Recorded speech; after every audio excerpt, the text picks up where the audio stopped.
Stated otherwise, all of the program segments apply to both the sample loader and the closed sampler versions of the Celldyne 3200. If you wish to view a specific portion of this program or any of the other Celldyne 3200 instructional modules, advance the tape to the number that corresponds with the program segment you want to see. A thorough maintenance program will minimize downtime, maintain records for inspection and accreditation, identify and isolate system problems, maintain optimal instrument operation, and predict the need for adjustment or repair before test results are affected. This video contains the following program segments: weekly maintenance, monthly maintenance, semi-annual maintenance, as-needed maintenance, and component replacement procedures.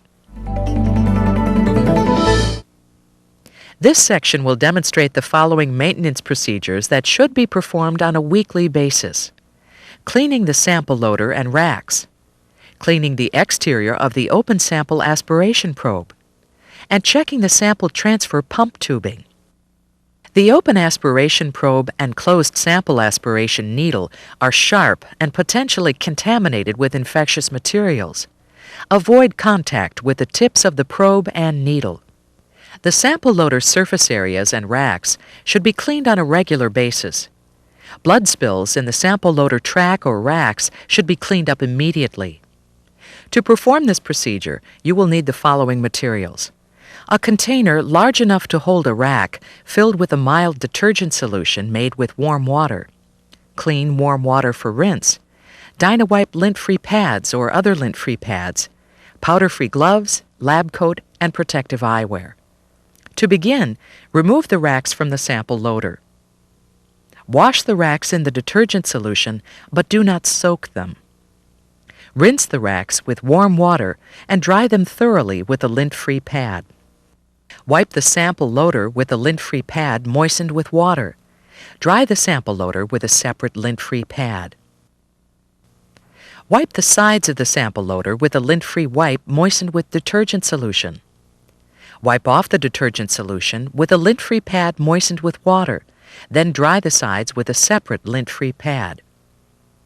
The exterior portion of the probe should be routinely cleaned to ensure that the wash block continues to move freely. With the power on and the wash block raised, carefully wipe the outside of the probe several times with a Dynawipe lint-free pad that has been dampened with an enzymatic cleaner diluted with distilled water. Wipe the outside of the probe with a lint-free pad that has been dampened with distilled water. In the main menu, press Run, followed by Specimen Type and Background. Press the touch plate to run a background count. Run background counts until acceptable results are obtained for all background parameters. Record this maintenance procedure in your maintenance log. The tubing under the peristaltic pump wheel should be checked at least once a week to ensure it is maintaining its original shape. To check the peristaltic pump tubing, press Special Protocols in the main menu, followed by Disable, Enable Analyzer, and Disable Analyzer to disable the analyzer. Pull the upper right corner of the left front cover to release the cover latch and swing the cover open. Locate the sample transfer pump on the left side of the flow panel. Push the pump shoe away from the pump wheel and slip the tubing out. Visually inspect the tubing for damage. If the tubing is damaged or flattened, change the tubing. Using your fingers, massage the tubing to test its strength and to remove any indentation caused by the wheel. Push the pump shoe away from the pump wheel and slip the tubing back under the wheel. Make sure the tubing is securely positioned under the wheel. Close the left front cover and press into place. Press Enable Analyzer to return the instrument to the ready state. Then press Return, followed by Main, to return to the main menu. Record this maintenance procedure in your maintenance log. This section will demonstrate the following maintenance procedures that should be performed on a monthly basis: cleaning the fan filters, performing an extended auto-clean cycle, and replacing the diluent sheath filter. There are two inlet filters that clean the air entering the analyzer. One filter is located on the left side panel and the other is mounted on the back panel. Each filter requires monthly removal and cleaning. To perform this procedure, you will need running water or a small vacuum cleaner and Dynawipe lint-free pads or other lint-free pads. To begin, perform the daily shutdown procedure to put the Celldyne instrument in the standby mode. Turn the power switch off. Locate the fan filter on the rear panel and snap off the plastic frame which holds the filter in the mounting bracket. Remove the filter and run a medium pressure stream of warm water over it, or use a small vacuum cleaner to clear the filter. Blot the filter dry with a lint-free pad. Reinsert the cleaned filter back into its frame and snap the frame back onto its mounting bracket. Turn the power switch on. After the instrument is initialized, press Run to prime the system and put it in the ready state. Record this maintenance procedure in your maintenance log. The extended auto-clean cycle takes approximately 2.5 hours to complete. Once the extended auto-clean cycle has been started, it cannot be canceled. To perform this procedure, you will need Celldyne enzymatic cleaner, a clean test tube or container, Dynawipe lint-free pads or other lint-free pads, and warm water. To begin, make sure that the open sampler mode is selected. Carefully wipe the outside of the open sample aspiration probe and the bottom of the wash block with a lint-free pad dampened with warm water and a few drops of Celldyne enzymatic cleaner. Wipe any dried reagent or blood off the bottom of the wash block. In the main menu, press Special Protocols followed by More and Extended Auto Clean. Follow the instructions shown on the screen. Dispense approximately 1.5 milliliters of enzymatic cleaner into a clean container and hold the container under the probe. Raise the container until the probe is completely immersed in the solution. Press the Extended Auto Clean key to activate the cleaning cycle. Continue to hold the container under the probe until a beep tone is heard. Remove the container and discard the remaining enzymatic cleaner. After 2.5 hours, the instrument automatically goes into the standby state. Press Run to bring the analyzer from standby to ready and to prepare it for running samples. Run at least 3 background counts to rinse the system. Check that the background counts are acceptable before running controls or patient samples. Record this maintenance procedure in your maintenance log. Replace the diluent sheath filter once a month or whenever contamination is suspected. To perform this procedure, you will need diluent sheath filter part number 06H92-01, paper towel, hemostats, powder-free gloves, lab coat, and protective eyewear. If the instrument is not in the standby mode, then press Special Protocols followed by More and press Daily Shutdown twice. If the instrument is already in the standby mode, turn the power switch off. Remove the lower left section cover for easier access and remove the diluent sheath filter from its spring clip. Pinch off the tubing above the lure slip inlet with hemostats and clamp the tubing above the diluent sheath filter.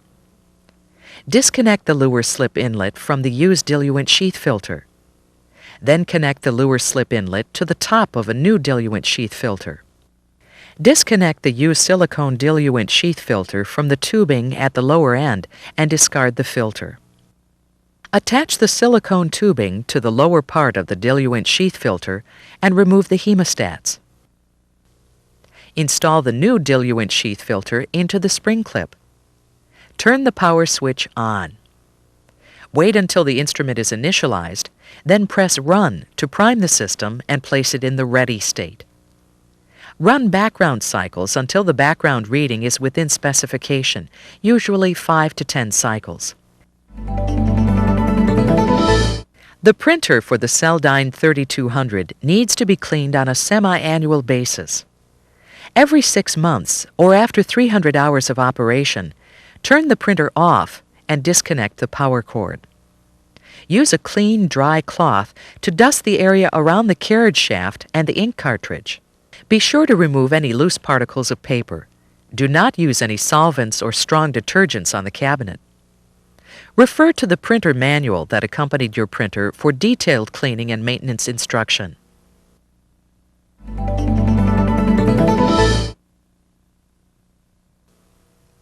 We will now demonstrate the following maintenance procedures that should be performed on an as-needed basis. Cleaning the shear valve. Cleaning and unclogging the open sample aspiration probe. Cleaning and unclogging the closed sample aspiration needle. Cleaning and replacing syringes. Cleaning the hemoglobin flow cell. Cleaning the barcode reader window. Replacing the probe. Replacing the CS needle. Replacing sample pump tubing. Replacing tubing in the NC valve. Replacing a fuse. And preparing the Celdine for shipment or an extended period of non-use. The open aspiration probe and closed sample aspiration needle are sharp and potentially contaminated with infectious materials. Avoid contact with the tips of the probe and needle. After each procedure, record the maintenance in the maintenance log. Clean the shear valve whenever you suspect it may be causing imprecise results. To perform this procedure, you will need the following materials: Dynawipe lint-free pads or other lint-free pads, a container of warm deionized water, powder-free gloves, lab coat, and protective eyewear. To begin, pull and lift the tower cover up and off the instrument. The tower door on the CS model must be open. In the main menu, press Special Protocols, followed by Clean Restore Shear Valve and Clean Shear Valve. This puts the analyzer into the Not Ready mode. Place a clean gauze pad on the shelf in front of the shear valve. Turn the shear valve retaining screw counterclockwise until it can be removed. Pull the front section forward until it is free of the mounting arm. Keep the rear section in place. Place the center section in a container of warm water and allow it to soak for the remainder of the cleaning procedure.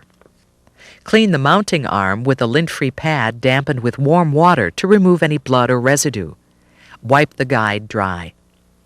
Pull out the rear section of the shear valve and wipe the inner surface with a lint-free pad dampened with warm water. Do not dry.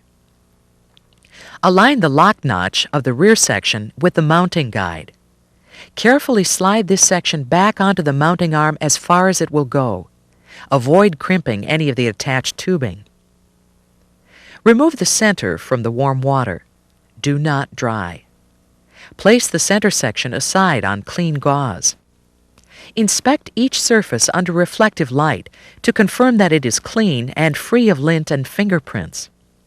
Align the lock notch of the center section with the mounting guide. Make sure that the lock notch faces the mounting guide and the smaller rim notch faces down. Carefully slide this section back onto the mounting arm until it is flush with the rear section. Holding the section by the edges, wipe the inner surface of the front section with a lint-free pad dampened with warm water. Do not dry. Align the lock notch of the front section with the mounting guide.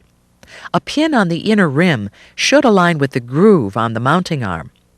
Carefully slide this section back until it touches the center section. Firmly hold the three valve sections together and replace the shear valve retaining screw. Turn the screw clockwise until it stops. Remove any cleaning materials that may have been left on the instrument. Press Restore Shear Valve to return the shear valve to its operating position and to return the instrument to the ready state. Reattach the tower cover and press into place. Press Return, followed by Main and Run to display the Run screen. Run at least 5 background counts to rinse the system. Check that the background